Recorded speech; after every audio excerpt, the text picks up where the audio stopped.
Now, question 3 is made up of a number of different things that you've got to do, and question 3 and 4 will always be like that. They're not always going to look exactly the same as the last exam that you set. So it will be a variety of other topics that haven't been examined in any depth in question 1 and 2, and that they will, differ from one sitting to another.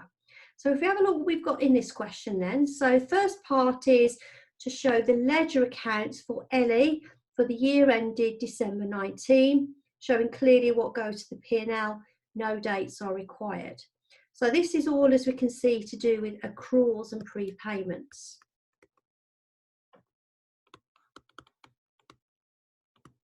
So we've got a bit on here for accruals and prepayments, and that's worth a big chunk of the marks, 14 marks. Then we've got a little bit of an explanation of why it's important to adjust for these, that's 4 marks. A little bit of theory on what's the difference between a bad debt and allowance, that's only 2 marks. And then finally we've got a bit of a calculation for 5 marks to do with an irrecoverable debt allowance, so doing the adjustments in the accounts. So overall the question focuses on accruals, prepayments, irrecoverable debts and allowances, mixture of theory and calculation, which is what we expect to see. So there's nothing here that's particularly unusual. All right, let's have a look at this first question then. So we're given information at the beginning and the end of the year in terms of the 2 ledgers. So it tells us whether we owed anything or whether we paid anything in advance. And it also tells us what amounts have gone through the bank account. Now, the first thing you want to look is to see whether they're income and expenditure.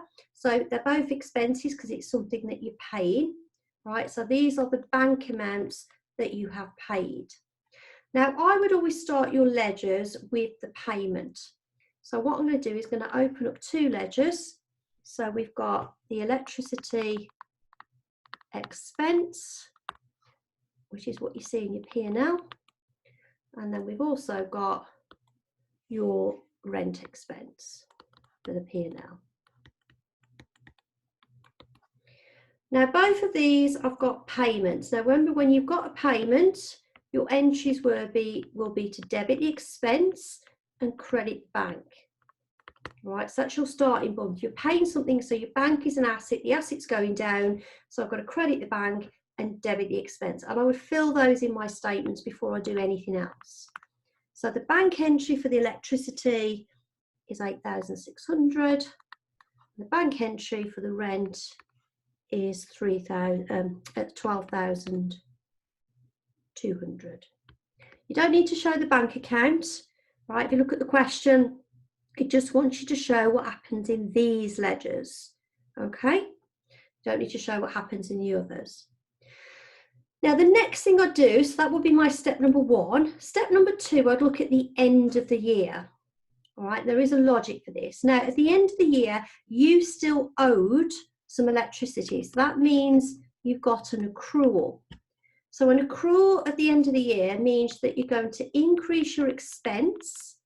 Expense is going to go up because you owe that money, and you would credit the accruals account. Okay, so if we put that in, I'm going to increase my electricity. I'm going to call that carried forward because it's the end of the year of 800. So whatever I've paid, I still owe another 800. For the rent, it's a prepayment. Now, with a prepayment, it's the opposite, isn't it? You've paid too much. So of that amount there, I've paid too much. So I want to credit the expense and debit the prepayment account. So I want to reduce my rent expense by my prepayment at the end of the year. Some of that money, that £4,000, is towards next year's bill, not this year's rent. Now, the reason I tell you to do the end of the year first is because the third thing you're going to do, which is the beginning of the year, this is just your reversal of what happened last year. So when you made your accrual prepayment last year, you did what we've just done. And as you should know by now, these are temporary adjustments to get the right figures in the P&L. And at the end of the year, once it rolls over to the new year, they will all be reversed. So this is what you accrued or prepaid last year, and we now want to reverse them. The way that we reverse them is that we show them on the opposite side of the accounts. So an accrual at the beginning of the year will appear on the credit side of the electricity account. So that was 500. What it's telling us is that when I paid that 8,600, 500 of it related to last year. So that's why I'm taking it out, because it's got nothing to do with this year's P&L. With a prepayment, then this is going to be on the debit side. So the prepayment for the beginning of the year was 3,200. I paid that money last year, and what I've done is I've rolled it into the year it belongs to. Similar to this has been took out for this year, and it will move into the debit side next year. Now the final step is to balance off those ledgers. So remember your balancing rule, you add up both sides of the ledger, and the biggest number is what you put into your total box. So if we take the electricity account, the biggest number is on the debit side. So I'm going to put that in my total box. The difference between what I've got here is what I want to put into my profit and loss statement. So that represents my expense for this year. All right. Basically, this is your bank figure plus your accrual for this year minus the brought forward figure. So it's saying that's the amount that actually relates to this current period. If we do the same for the rent account, the debit side is the biggest side, so we're going to put that in the total box, and the difference is what I'm going to put to the P&L, which is going to be 11,400. It represents what I've actually paid plus the accrual at the beginning of the year minus the accrual at the end of the year. So that is worth 14 marks. It might look like a lot of marks, but you know, it's marked quite heavily because students aren't particularly good at it. So even if you can get the bank figure on the right side and that you've got an idea whether an accrual increases or decreases, and you can get the current year figures in, you know, at least you can score some of those marks. Now, in terms of part B, why is it important to do these? Well, first of all, when we're doing the financial statements, they are based on the accruals basis, not the cash basis. And what that means is that we want the account to be based on what is actually due this year. What is the actual income for this year? What is the actual expenses? Not what have I got in the bank or what have I paid? That's your money. Because there's always timing differences, isn't there, between what you should pay and what you should receive off your customers. So it makes sure the right figures are in there. So sometimes amounts are owing, not accounted for, that we need to adjust. So that was like your electricity costs. Sometimes we have amounts paid in advance that we need to remove because they relate to another accounting period.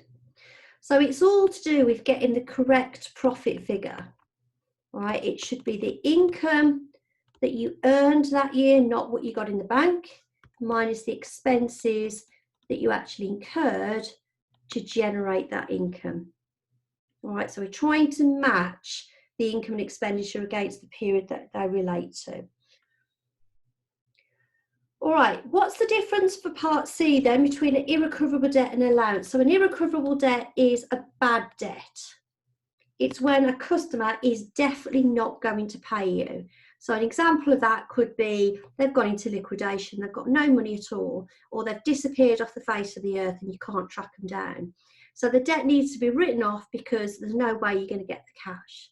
An allowance is basically you being prudent and you're making a provision for a customer who might not pay. So they're still trading, you're still chasing this debt, you're still hopeful they might pay, but maybe they're slow paying. They've always paid on time and all of a sudden they've become a slow payer. So you're a bit concerned whether they're running out of cash. So you're just trying to be prudent and make a provision for it.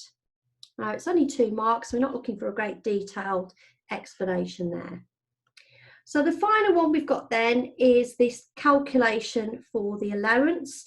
So it's saying prepare the allowance and the irrecoverable expense account, show the transfer to the P&L.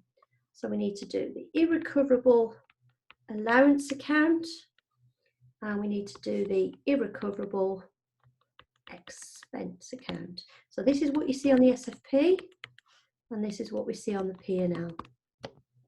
So the allowance was brought forward of 10,000. Okay. Now, if you learnt your double entry, you'll know that that's always on the credit side, because it's saying some of your debtors, some of your receivables that are debit balances might not pay. So based on history, 10,000 of your receivables you predicted wouldn't pay. Now we want to adjust it up to 12,000. So what we're trying to do is increase it by £2,000. So this allowance needs to go up to 12. So in order to increase it, I'm going to credit the account with 2,000, and that's what I'm going to put to the P&L.